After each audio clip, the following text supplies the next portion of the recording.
है। ईरान ने बड़ा पलटवार किया है अमेरिका के ऊपर। अमेरिका के कई ड्रोन्स गिरा दिए गए हैं और अमेरिका के प्लेन्स भी हिट होने की खबरें आ रही हैं। देखिए, इस पे थोड़ा इंतजार करना होगा कितने प्लेन्स गिरे हैं इसको लेकर, लेकिन जो खबरें आ रही हैं उसके मुताबिक ईरान ने अपनी एंटी प्लेन मिसाइल्स जो है वो फायर की, डिफेंस सिस्टम से मिसाइल्स फायर की गई और उससे अमेरिका के कई ड्रोन्स तबाह हो गए, जिनकी तस्वीरें सामने हैं। लेकिन खबर यह भी है कि F-35 जेट्स जो कि ईरान के एयर स्पेस में अंदर घुसने की कोशिश कर रहे थे, उनको हिट किया गया है। देखिए, आरजीसी की तरफ से अभी जो खबरें सामने आ रही हैं ये दावे हैं, जैसी खबर सामने आएगी कंफर्म होगी मैं आप तक पहुंचाऊंगा। लेकिन ये ईरान की तरफ से जबरदस्त पलटवार बताया जा रहा है। हॉर्मूज में इस समय हालात ऐसे हैं, देखिए जो दावा हो रहा है ईरान की तरफ से कि अमेरिका के कई प्लेन्स ने, फाइटर जेट्स में, जिसमें F-18 शामिल थे, F-35 शामिल थे, उन्होंने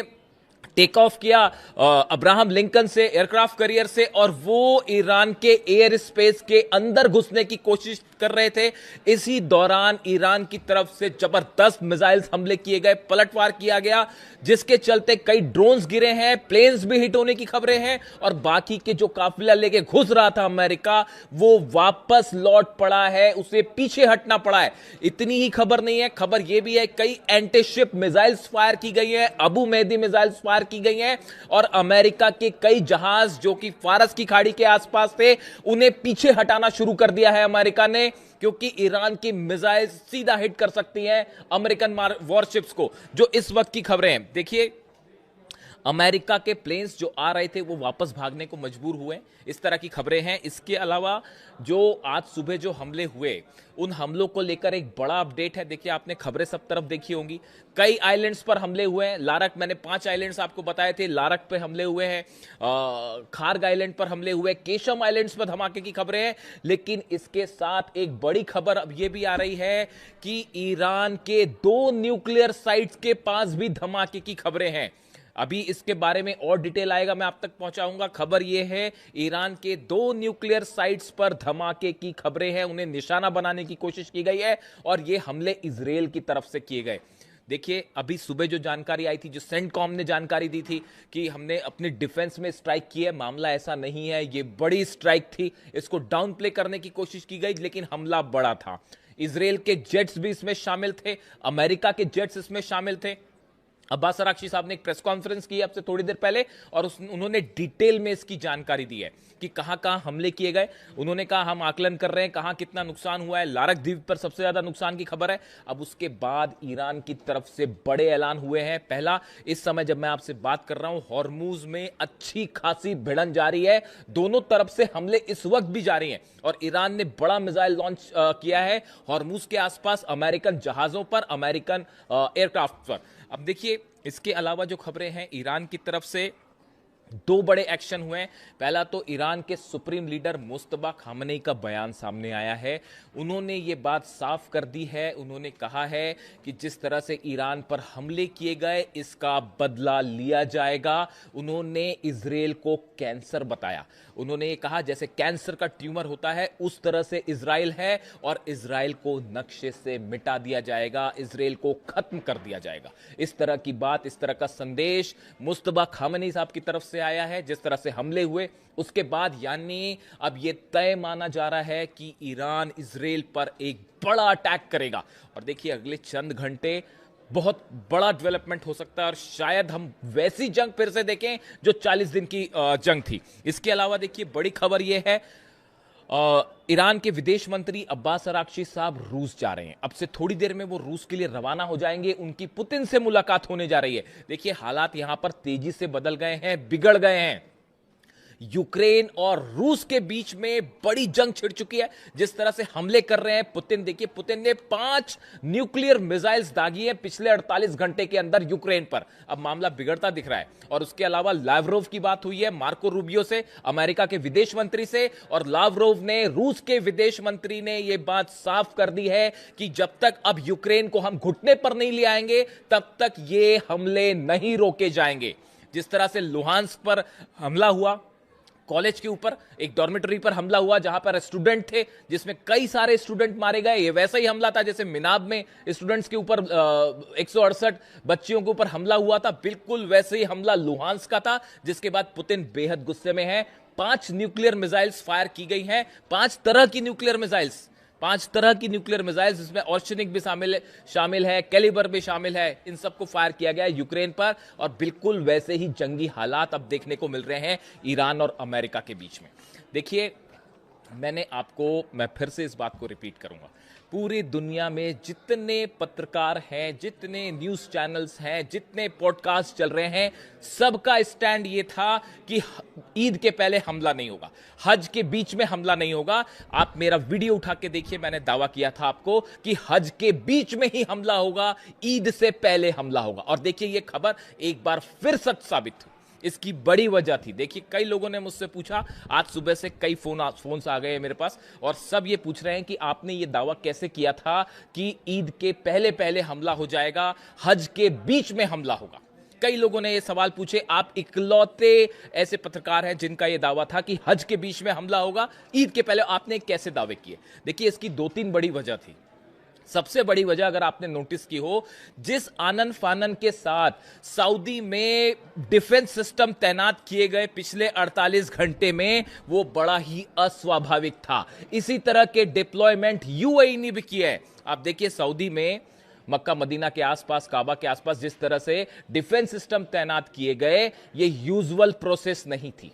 आप इसको समझिए, डिफेंस, अगर आप इस बात पर नजर रखें तो यह साफ बात दिखाई दे रही थी कि सऊदी को इस बात का डर था कि ईरान अचानक हमला कर सकता है। अब सऊदी को इस बात का क्यों डर था?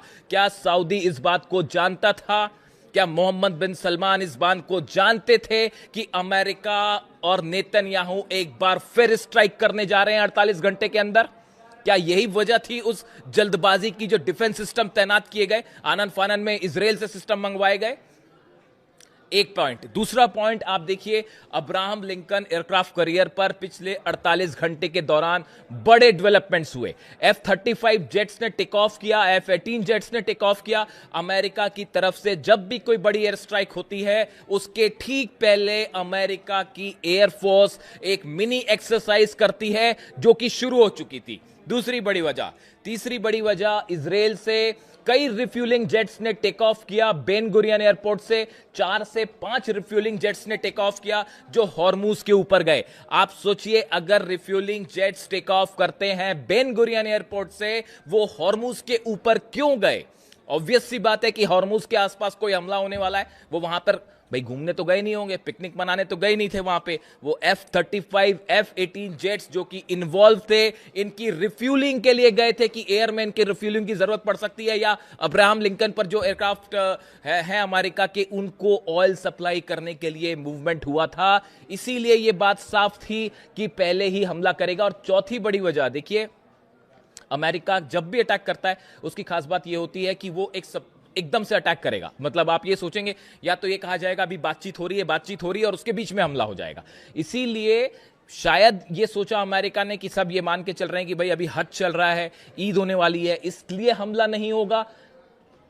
सरप्राइज करने की कोशिश की गई ईरान को, और बीच में हमला कर दिया गया। ये वैसा ही था जैसे अली खामनेई साहब पर हमला हुआ। इसीलिए आपको कहते हैं कि जो पुराने ट्रेंड्स हैं उससे सीखना पड़ेगा, आपको समझना पड़ेगा। पिछली बार जब हमला हुआ था, और जिस तरह से हमले हुए अली खामनेई साहब में, रमजान के बीच पे हमला किया गया। इसीलिए इस बार देखिए हज के बीच में हमला किया गया। इस ट्रेंड को समझिए आप। इसीलिए मैंने दावा किया था कि ये हमले हज के बीच में हो जाएंगे, और फिर से एक बार जंग हो सकती है। और अब वही हालात सामने खड़े हुए हैं। एक बार फिर धोखा हुआ। बड़े सारे लोग मुझसे पूछ रहे थे कि भाई आप डील के पक्ष में क्यों ना हो, किससे डील की जाए और क्या डील की जाए? उनसे जो हमले कर रहे हैं, कैसे डील हो सकती है? बड़े बड़े तमाम दावे हुए, कितने लोग जो है वो खबरें चली कि अब ये डील हो गई है, वो डील हो गई है, ईरान यूरेनियम दे देगा। सब बेसलेस और फर्जी खबरें थी जो फैलाई गई थी पब्लिसिटी स्टंट के लिए। हमने डंके की चोट पे बात कही थी कि डील नहीं होगी, ईरान यूरेनियम देने का कोई सवाल ही नहीं है। और देखिए ये खबर भी साबित हुई। याद रखिएगा इस बात को। जितने दावे हमारे हो रहे हैं, बड़ी रिस्पॉन्सिबिलिटी के साथ मैंने दावे किए, और सब के सब सच साबित हो रहे हैं। आप उठा के देख लीजिए, क्या किसी और शख्स ने यह बात कही थी कि हज के दौरान हमला होगा या ईद के पहले हमला होगा? सिर्फ हमने कहा और यह खबर साबित हुई सच। और आप और देखिए, ईरान की तरफ से बहुत बड़े पलटवार की तैयारी कर ली गई है। और जो मुस्तबा खामनेई साहब का जो संदेश आया है, हम इजराइल को मिटा देंगे, ये एक संदेश है इस बात का, ये इशारा है इस बात का कि इजराइल के ऊपर बहुत बड़ा हमला होने जा रहा है। देखिए ये हमले क्यों हुए, इसकी कई वजह भी सामने है। सबसे बड़ी वजह है तो ईरान जो है अपेरेंटली कि भाई ईरान अपना यूरेनियम देने को तैयार नहीं है। ये बात साफ बता दी गई है अमेरिका को। जितने 5 देश अरब देशों के निगोशिएट करना चाह रहे थे, पाकिस्तान के नेता वहां पे थे, आर्मी जनरल वहां पे थे, इन सबको साफ साफ बता दिया गया था ईरान अपना यूरेनियम नहीं देगा, हम न्यूक्लियर मुद्दे पर कोई बात नहीं करेंगे। तमाम दावे हो रहे थे यूरेनियम यहां चला जाएगा, यूरेनियम वहां चला जाएगा, सब फर्जी खबरें थी, फैलाई गई थी। बात नंबर 1। बात नंबर 2, आप देखिए एक बड़ी लॉबी काम कर रही है। आप मेरा कल का वीडियो उठा के देखिए, मैंने कई लोगों के नाम लिए थे। जो खबरें हैं वेस्टर्न मीडिया में खबरें हैं, देखिए मार्क डूडोविट्स डोनाल्ड ट्रंप के करीबी हैं, लिंडसे ग्राहम आप जानते ही हैं, टेड क्रूज, ये वो नाम है, ये इनको बड़ी लॉबी माना जाता है इजराइल की, जो कतई नहीं चाहते कि किसी तरह की डील हो जाए। नेतन्याहू कतई डील नहीं होने देंगे, और अगर डील होती भी है तो उसको फिर से तोड़ दिया जाएगा जैसे 2015 के पैक्ट को तोड़ा गया। इसीलिए ईरान विश्वास करने को तैयार नहीं है। इसीलिए मुस्तफा खामेनी कह रहे हैं कि हम विश्वास नहीं करेंगे। और अब हालात ये है, देखिए बड़ी इस समय ईरान खास तौर पर हॉर्मुज में, चूंकि हमले आइलैंड्स पर हुए, इसलिए अभी पूरा फोकस जो है हॉर्मुज में, और हॉर्मुज में इसको जंग कहते हैं, सीधी सीधी जंग छिड़ी हुई है। लेकिन अगले चंद घंटों में ईरान की तरफ से बड़ा मिसाइल अटैक हो सकता है। और देखिए अब्बास अरागची साहब तुरंत पुतिन से मिलने भी जा रहे हैं। हो सकता है कि इस मुलाकात के बाद एक्शन देखने को मिले, लेकिन फिलहाल ईरान की तरफ से हॉर्मुज में कई मिसाइल्स फायर की गई हैं, और उसमें अभी कितना नुकसान है अमेरिका को, ये थोड़े वक्त पर सामने देखने को मिलेगा। लेकिन अभी हालात ये है कि ये बात साफ हो चुकी है कि कोई डील जैसी संभावना नहीं है, पूरी तरह से खारिज है। अब्बास अरागची साहब की प्रेस कॉन्फ्रेंस थी अब से थोड़ी देर पहले, और जो बातें उन्होंने कही, उन्होंने कहा कि हमारे को बिल्कुल बदला लेने का पूरा अधिकार है। उन्होंने कहा इंटरनेशनल लॉ, यूनाइटेड नेशंस के चार्टर को अमेरिका ने तार तार कर दिया है। हम एक बार फिर बात कर रहे थे, इजराइल की तरफ से बीच में ये हमले हुए हैं, तेहरान पर भी हमले हुए हैं, तेहरान के आसपास भी धमाके हुए हैं, 2 न्यूक्लियर साइट्स पर धमाके की खबरें हैं। इसका बदला लेने का हमको पूरा अधिकार है। और अब देखना यह है अगले चंद घंटे में ईरान की तरफ से क्या रिप्लाई देखने को मिलता है। जो भी अपडेट होगा मैं फौरन आप तक लाने की कोशिश करूंगा। कमेंट करके बताइए इस वीडियो को लेकर आपकी क्या राय है। Thank you so much.